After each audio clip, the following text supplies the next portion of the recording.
নমস্কাৰ এই মুহূৰ্তত আহি পৰিছে সন্ধিয়াৰ কেইবাটাও গুৰুত্বপূৰ্ণ খবৰ। আজি হৈছে ২৬ মে, আহি গ'ল আপডেটেড লিষ্ট। আজি চৰকাৰৰ পৰা ফোন যাব আপোনালৈ। কাইলৈ পুৱা লাখ লাখ মহিলা একাউণ্টত সোমাব ১০,০০০ কোটি টকা। অসমৰ মুখ্যমন্ত্ৰী ডক্টৰ হিমন্ত বিশ্ব শৰ্মাই কেইবাটাও গুৰুত্বপূৰ্ণ মন্তব্য কৰিছে। অৰুণোদয় 3.0 যদি আপুনি আবেদন কৰিছে আপোনাৰ একাউণ্টত ১২৫০ টকাকৈ প্ৰদান কৰিব। চৰকাৰে নতুন এখন আপডেট প্ৰকাশ কৰিছে। লাখ লাখ কৃষকৰ একাউণ্টত চৰকাৰে প্ৰদান কৰিব PM কিষাণৰ ২০ নম্বৰ কিস্তি ৪,০০০ কোটি টকা। বহুতে কৃষকে লাভ কৰিব ২,০০০ কোটি টকা। আপুনি কিমান টকা লাভ কৰিব? লগতে চৰকাৰী ঘৰ আবেদন কৰা প্ৰতিজন ব্যক্তিৰ বাবে চৰকাৰে নতুন তালিকা প্ৰকাশ কৰিছে। তালিকাত যদি নাম নাই আপুনি নতুনকৈ কৰিব পাৰিব আবেদন।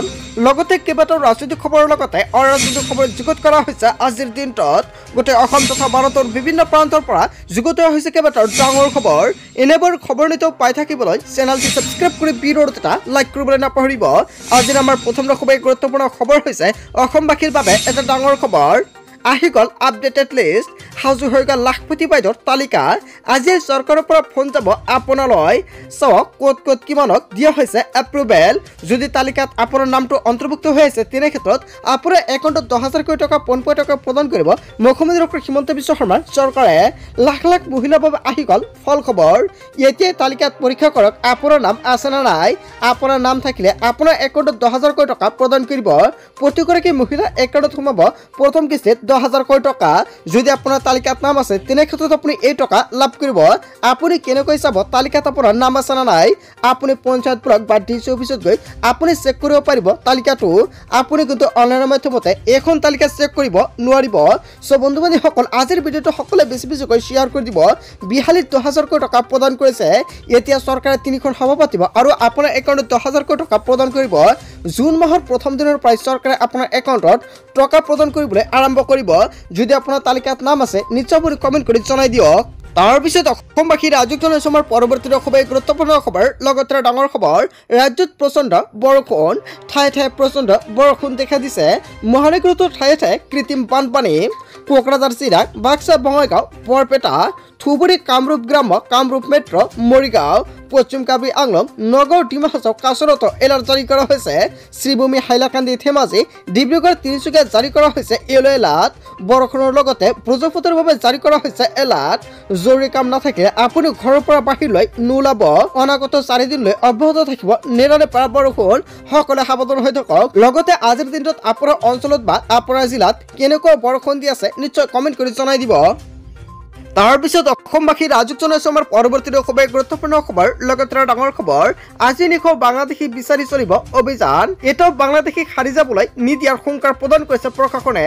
তালিকালৈ অভিযানত নামিল আৰক্ষী। সাজু হৈছে আৰক্ষী প্ৰশাসন। গাঁৱে গাঁৱে চৰে চৰে চলাব মাৰাথন অভিযান। ইতিমধ্যে সমগ্ৰ ৰাজ্যত ২,০০০ৰো অধিক অবৈধ বাংলাদেশীক আটক কৰিছে আৰক্ষীয়ে। একেদিনাই প্ৰায় ৩০০ৰো অধিক সন্দেহজনক নাগৰিকক আটক কৰিছে। তেজপুৰত ৬টা বাংলাদেশী আটক কৰিছে। মৰিগাঁৱত ২টা, কেৱল এয়াই নহয় লাহৰীঘাটত এটা, মিকিৰ বেটাত ২টা গ্ৰেপ্তাৰ কৰিছে। জাগিৰোডত এটা, লগতে ধৰমতোলত ২টা, মায়ঙত এটা আৰু শিৱসাগৰত ৩টা। গোলাঘাটত ১০ৰো অধিক বাংলাদেশীক গ্ৰেপ্তাৰ কৰিছে। কেন্দ্ৰীয় নিৰ্দেশৰ পিছতে অবৈধ বাংলাদেশীৰ বিৰুদ্ধে চলিছে মাৰাথন অভিযান। আপোনাৰ জিলা বা ৰাজ্যৰ পৰা যদি কোনো গ্ৰেপ্তাৰ হৈছে নিশ্চয় কমেণ্ট কৰি জনাই দিব। আৰু লগতে সকলোৱে সাৱধান হৈ থাকক, অন্যথা পৰিব ভয়ংকৰ বিপদত। তাৰপিছত অসমবাসী ৰাজ্যক জনাইছোঁ আমাৰ পৰৱৰ্তী খুবেই গুৰুত্বপূৰ্ণ খবৰ। লগতে ডাঙৰ খবৰ, মুছলমানক কেৱল নিৰ্বাচনৰ সময়তহে ব্যৱহাৰ কৰে। কেইবাটাও গুৰুত্বপূৰ্ণ অভিযোগ উত্থাপিত কৰিছে নিয়মচুৱে। মুছলমান ভাৰতীয় নহয় নেকি? চৰকাৰৰ বিৰুদ্ধে গৰ্জি উঠিল সংখ্যালঘু সংগঠনে। চৰকাৰে মুছলমানসকলক কি বুলি ভাবে? ২৪ ঘণ্টাই মুছলমানসকলক হাৰাশাস্তি কৰি থাকে চৰকাৰে। ৰাতি ১২ বজাত কাৰোবাক হেণ্ডকাপ লগাই লৈ অনাটো নিয়ম নহয়। প্ৰশাসনৰ বিৰুদ্ধে ন্যায়ালয়ৰ দ্বাৰস্থ হ'ব নেমচুৱে। বিচাৰ কৰিবলৈ আৰক্ষী কোনো নহয়। চৰকাৰে এনে কৰি থাকিলে ৰাজপথত নামিব সংখ্যালঘু। মুছলমান ভাৰতীয় নহয় নেকি? এনেকুৱাকৈ কেইবাটাও গুৰুত্বপূৰ্ণ অভিযোগ উত্থাপিত হৈছে।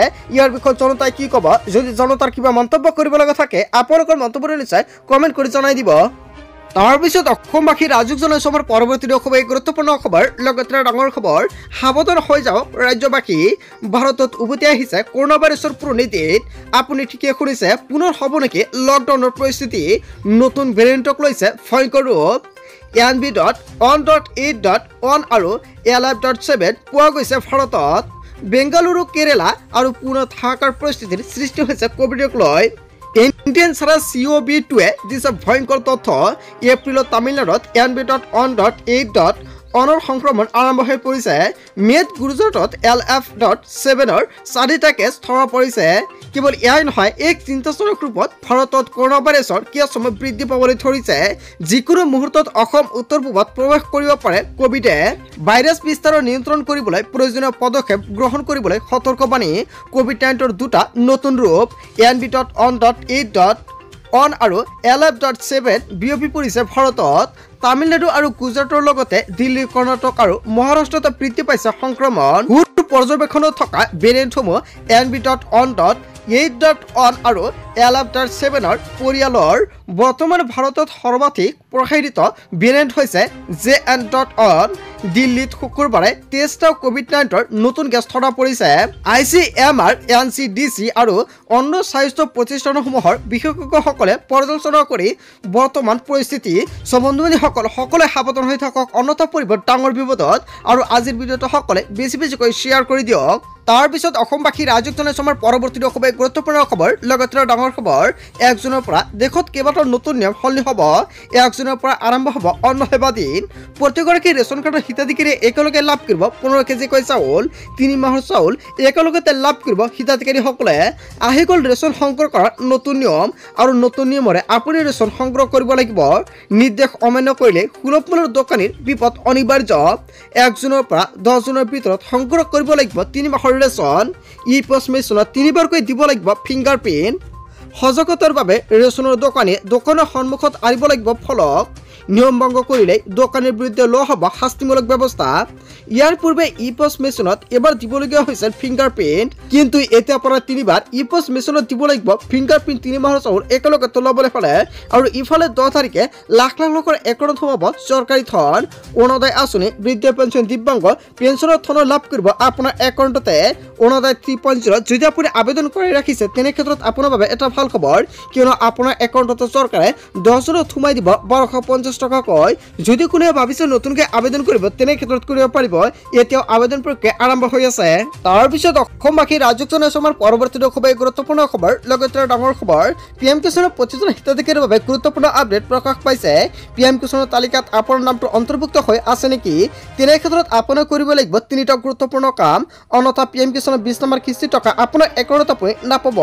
কি কাম কৰিব লাগিব, লগতে আজিৰ ভিডিঅ'টো সকলোৱে বেছিকৈ শ্বেয়াৰ কৰি দিব। 1 মে'ৰ পৰা 31 মে'ৰ ভিতৰতে সকলোকে চৰকাৰে কৰিবলৈ কৈছিল কেইবাটাও গুৰুত্বপূৰ্ণ কাম। পাছত মাত্ৰ কেইটামান দিন বাকী আছে। ইয়াৰ পূৰ্বে আপুনি কৰিব লাগিব 3টা গুৰুত্বপূৰ্ণ কাম, অন্যথা আপোনাৰ একাউণ্টত আপুনি টকা নাপাব। কি কাম কৰিব লাগিব? 1 নম্বৰত উল্লেখ কৰিছে EKYC। যদি আপুনি PM কিষাণৰ EKYC কৰা নাই অতি শীঘ্ৰে EKYC কৰিব লাগিব। EKYC নকৰা কৃষকৰ একাউণ্টত চৰকাৰে এই টকা প্ৰেৰণ নকৰে। তাৰপিছত চৰকাৰে উল্লেখ কৰিছে বেংক একাউণ্টৰ লগত আধাৰ কাৰ্ড লিংক কৰিব লাগিব। যদি আপুনি লিংক নকৰে তেনে ক্ষেত্ৰত আপোনাৰ একাউণ্টত আপুনি টকা কিন্তু নাপাব। কেৱল এয়াই নহয়, যদি আপোনাৰ মাটিৰ নথিপত্ৰ কিবা আপডেট কৰিবলগীয়া আছে তেনে ক্ষেত্ৰত কৰিব পাৰিব। যদি আপুনি মাটিৰ নথিপত্ৰসমূহ সঠিকভাৱে নিদিয়ে তেনে ক্ষেত্ৰত আপোনাৰ একাউণ্টত কিন্তু টকা আপুনি নাপাব।